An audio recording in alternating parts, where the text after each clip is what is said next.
Tomorrow will be the final edition of the Rocky Mountain News. Over the last decade and a half, we've seen 1,800 newspapers disappear.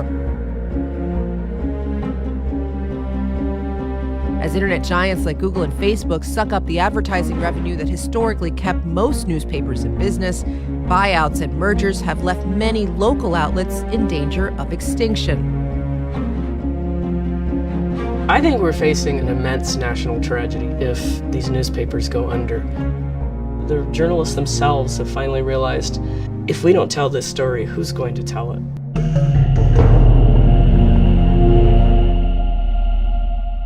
In the middle of covering one of the biggest stories in Colorado history, I've got a guy sending me a note asking me to cut some of the very people who are working on this story. I'm just not going to do it.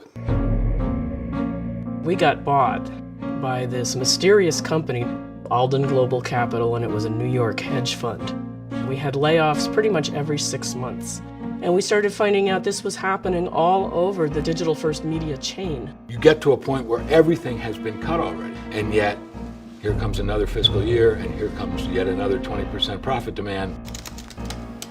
I said, you're an investigative reporter. Why don't you dig into Alden and just write about who they are and what they're doing, because people don't know. All this stuff starts popping up. It's like, whoa, this is a little more than meets the eye. How many mansions does a guy need?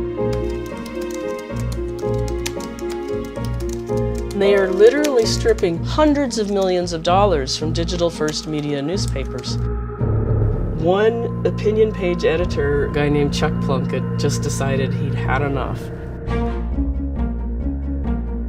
The Denver Post has launched a revolt against its owner, New York-based hedge fund Alden Global Capital. The Sunday editorial pullout section of the Denver Post was an act of defiance and desperation. It's either stand up and speak up now or write your own obituary in 2 or 3 years. The Post's editorial page editor Chuck Plunkett writes, "As vultures circle, the Denver Post must be saved." It's one of the most courageous things I've ever witnessed in a 40-year career in journalism.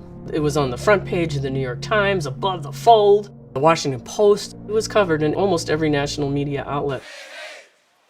Our members are here today to deliver a very simple message to Smith and Freeman. Sell this company and get the hell out of the news business. What Chuck Plunkett unleashed with that section was permission for journalists to raise their voices, to explain why journalism matters, and to warn the community that what would be lost would never be replaced. The number one job of a journalist is to hold people in power accountable for the decisions they make. It's not good enough to say it's going away because that's the way business works.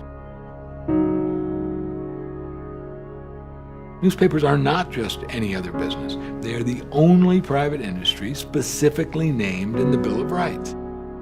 People need to know there's a problem, and they need to know why it's happening.